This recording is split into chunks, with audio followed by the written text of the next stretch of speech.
here's the big problem. Here's the big problem that is the dark horse right now. You have one side of the argument, okay, so people not going back to work, okay? There are two camps currently.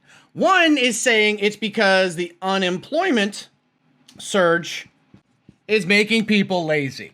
They're making so much money sitting at home smoking weed, eating Doritos, and playing fucking Call of Duty that there's no incentive to go back to work. Why would they go back to work? Personal income in America is currently at the highest it's ever been. Personal income is the highest it's ever been. Stocky, that doesn't make any fucking sense. Unemployment's the highest it's ever been this past year. Well, yeah, because people make shit amounts of money at shitty jobs, and then they're making more money on unemployment. So technically, the overall personal income average is higher for people. On top of that, personal savings is higher because there was stimulus checks and whatnot. It's not a long-term trend. It's what it is. Then you have the other camp that says, no, people aren't going back to work because companies, we'll call it businesses, don't pay enough. So basically what this camp is saying is that it's not that people are making so much they don't want to go back to work. It's that the companies aren't fucking paying them enough to incentivize them to work. There shouldn't be that big of a gap between how much you're paying and how much these guys are getting on unemployment. It means you're not paying enough and you can't get people to work for you. So you need to raise your pay. So that is the two camps you're in right now. And so Biden has come in and tried to find in the middle as of yesterday's speech and said, okay, what we're going to do is we're going to continue this, but if you get a job offer or you have the ability to get a job and you turn it down, you then lose your benefits. The problem with that is that there's no way to track that. The only way to track that would be to hire millions of people on the government payroll to come into an already overcongested, underfunded, undermanned system that can't even get unemployment checks outright, let alone keep track of anybody doing anything. He's basically said that they're going to do this, but there's no way to track it. So it's a feel-good story, but it's not really going to happen. So it becomes a thing where you see companies like, look at Chipotle this morning. Chipotle said they're going to start hiring at $15 per hour and give monetary bonuses and incentives for new hires. So it's either going to be these businesses are forced to change and we see a push for higher minimum wages, whatnot, in order to get people back to work, or the businesses decide to take a hit now.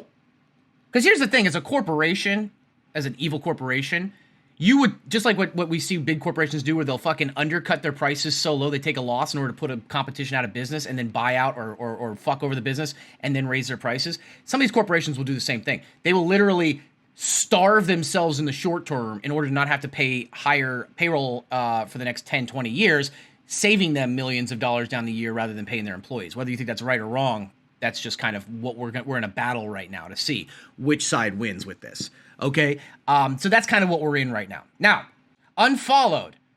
I'm out until you get your head out of your ass. Fucking bye, Felicia. Thank you for wasting our time by writing that out. Okay, back to what I was saying. So these are two different camps that are going on right now. And not to mention, here's the big problem. Here's the big problem that is the dark horse right now. Inflation. Once again, for those of you guys who are new to this shit, okay, there is two different types of inflation. I don't care what your government or your Federal Reserve report says. Your CPI, this is your core inflation, your consumer price index, the price of things, how much they cost. To the bear gang. Okay? Now, one thing I will say about this is that depending on how this is calculated, it can be vastly different for different people, okay? Your inflation for somebody who makes $100,000 plus per year in a mid-cost of living area is a hell of a lot different from somebody who makes $30,000 a year in a mid-cost of living area, okay? And the reason I will say this is not just because they make more money, but because of what the money goes to. CPI, there's a lot of things that are added into it, okay? Vehicles can be added into it. Okay, nobody's buying fucking cars right now. Or at least they weren't last year. Nobody was traveling. So the price of vehicles fell. Well, that brings down inflation, right? On CPI, depending on which report you're getting. Food prices, in some, depending on what you're doing between meat, vegetables, fruits, stuff like that, are up anywhere from 20 to 40%.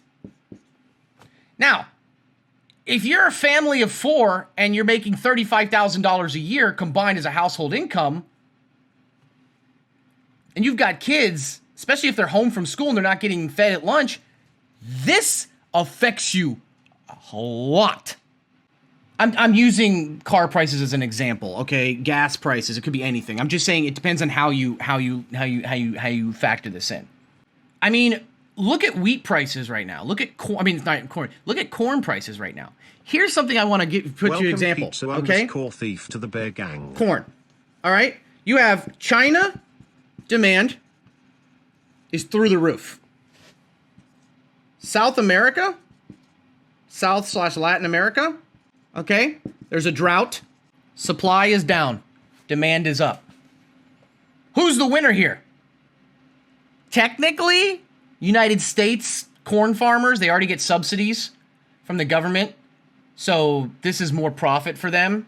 Technically, I'm not going to get into the specifics of that because I'm not a farmer, so I'm just looking at it in a general aspect. I'm sure that there's a lot more to it than I'm aware.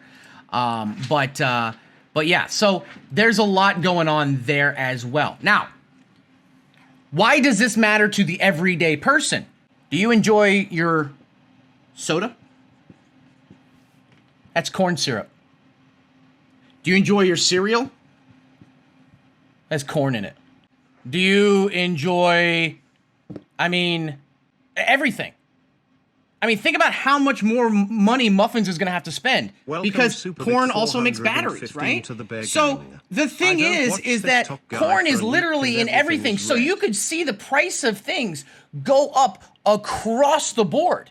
That's not only to put into context, Procter & Gamble, KMI, all of these companies, guys, have already said that they're going to be raising prices this summer on diapers, okay, on women's feminine hygiene products. So it's becoming more expensive for everything, but you're not making more money, ladies and gentlemen. And that is a concern here. Not only is that a concern for, equities and for other things, but also it really impacts the ability for people to consume non-essentials. Because if your expenditures on essentials go up 10 to 20%, the ability for you to have discretionary income that you buy non-essential shit, being the good little consumer you are, goes down. And that's one of the many reasons we're seeing tech start to slide right now. Now, there's different types of inflation, okay? But the idea of inflation going up with jobs coming back is a good thing. That's economic booming.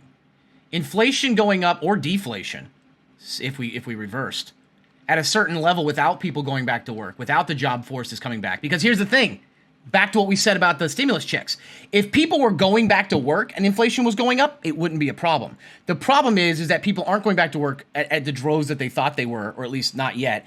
Checks are still coming in. Businesses aren't able to hire, and yet the prices of things are going back up. So in a normal scenario, inflation rising with a return of the workforce would be a positive thing. But that's why there's a lot of scaredness after the jobs report on Thursday or Friday, because instead of seeing the 1 million jobs added, 250,000, which is significantly lower. And so as long as employment and inflation are rising at the same time, it's not a problem. But when one's going and the other isn't, that's the death cross. That's the problem.